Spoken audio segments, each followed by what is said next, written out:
Hi guys, welcome to my channel. மண் பாத்திரத்துல சமைக்கிறதுனால இருக்கிற ஹெல்த் பெனிஃபிட்ஸ் பத்தி எல்லாருக்கும் நல்லா தெரியும். ஆனா அத எப்படி பார்த்து வாங்கணும், அதுல சமைக்கிறதுக்கு முன்னாடி என்ன செய்யணும் அப்படிங்கறத இந்த வீடியோல பார்க்கலாம்.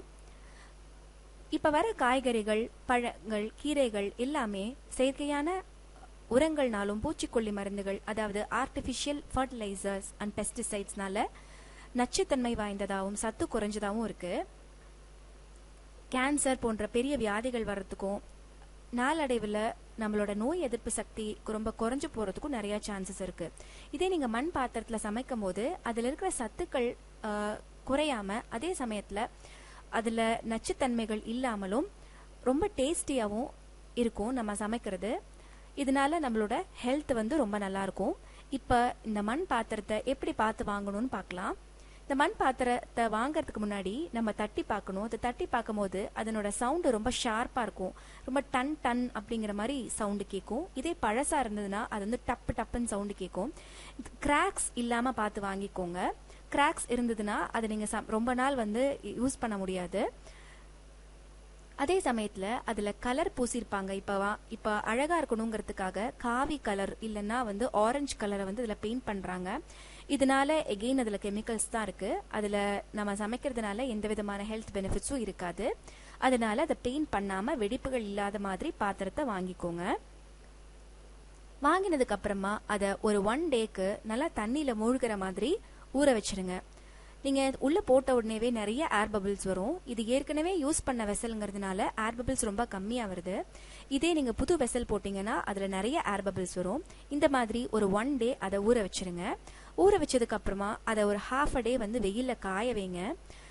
நீங்க காய வச்சதுக்கு அப்புறமா அதை நல்லா ஒரு ஸ்க்ரப்பர் போட்டு நல்லா தேய்ச்சி அதை கிளீன் பண்ணிக்கோங்க. அதுக்கப்புறமா அரிசியை கழுவின தண்ணிய அந்த ஒரு 2 டைம்ஸ் அரிசியை கழுவின தண்ணிய அந்த மண் பாத்திரத்துல ஊத்தி நல்லா கொதிக்க விடுங்க. இது எதுக்கு பண்றதுன்னா, நம்ம சமைக்கும் போது மண் வாசனை வரும். அதே சமயத்துல இதுல இருக்கிற வேக்ஸ் மாதிரி இருக்கிற அரிசியில இருக்கிற அந்த மாவுத்தன்மை நீங்க அதுல சட்டியில கொதிக்க விடும் போது வேக்ஸ் கோட்டிங் மாதிரி சீக்கிரத்துல வெடிப்பு விழுகாம நம்ம வாங்குற மண்பானை அதனோட லைஃப் டைம் இன்க்ரீஸ் ஆகிறதுக்காக இந்த மாதிரி பண்றோம்.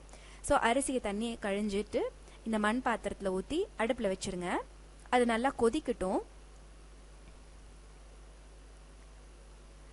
நீங்க வாங்குற மண் பானைய சுமார் ஒரு 8 மாசம் வரைக்கும் நீங்க யூஸ் பண்ணலாம். இந்த மாதிரி எல்லாம் கொஞ்சம் அதை பாதுகாத்தோம்னா அதனுடைய லைஃப் டைம் கொஞ்சம் அதிகமாவே இருக்கும்.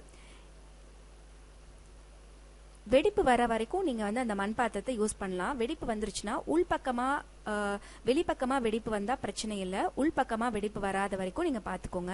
இப்ப தண்ணி நல்லா கொதிச்சிருச்சு. இந்த அளவுக்கு கொதிக்க விட்டுருங்க. அதுக்கப்புறமா ஸ்டவ் ஆஃப் பண்ணிடுங்க. இப்போ நான் ஆஃப் பண்ணதுக்கு அப்புறமும் நல்லா கொதிச்சிட்டு இருக்கு. நல்லா, ஏன்னா மண் பாத்திரம் நல்லா ஹீட்டா இருக்கும். இதனால நீங்க சமைக்கிற சாப்பாடு ரொம்ப நேரம் வரைக்கும் ஆறி போகாம நல்லா சூடா இருக்கும். ஹாட் பேக்ல நீங்க மாத்தி வைக்கணும்னு அவசியம் இல்லை. இந்த கொதிச்ச தண்ணிய ஆறுனதுக்கு அப்புறமா அதை கீழே ஊத்திருங்க. அதுக்கப்புறமா சட்டி சூடானதுக்கு அப்புறமா அதுல ஈரம் எல்லாம் காஞ்சிரும். காஞ்சதுக்கு அப்புறமா அதுல ஒரு 2 ஸ்பூன் நெய் ஊத்திக்கோங்க. நான் இதை ஏற்கனவே பண்ணதுனால உங்களுக்கு கொஞ்சமா நெய்யும் தேங்காய் கொஞ்சமா யூஸ் பண்றேன். இது எதுக்குன்னா மண் வாசனை போறதுக்காக. நம்ம சட்டியில என்ன முதல்ல சமைக்கிறோமோ அதனோட வாசனை அது எப்பவுமே அதுல இருக்கும். நீங்க முதல்லயே கருக விட்டுட்டீங்கன்னா அந்த கருகின வாசனை நீங்க என்ன சமைச்சாலும் இருக்கும்.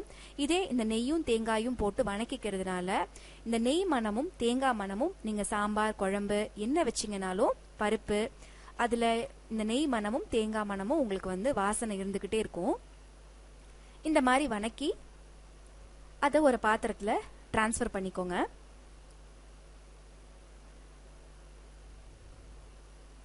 நான் கொஞ்சமா தான் தேங்காய் போட்டிருக்கேன். நீங்க கொஞ்சம் ஒரு 2 கை அளவுக்கு போட்டுக்கலாம். இந்த வணக்கின தேங்காய கொஞ்சம் சக்கரை போட்டு வேஸ்ட் பண்ணாம குழந்தைங்களுக்கு சாப்பிடறதுக்கு கொடுக்கலாம். இப்போ நீங்க இந்த சட்டி நீங்க செய்யறதுக்கு தயாரா இருக்கு. இந்த வீடியோ உங்களுக்கு பிடிச்சிருந்தா என்னோட சேனலை சப்ஸ்கிரைப் பண்ணுங்க. தேங்க்ஸ் ஃபார் வாட்சிங்.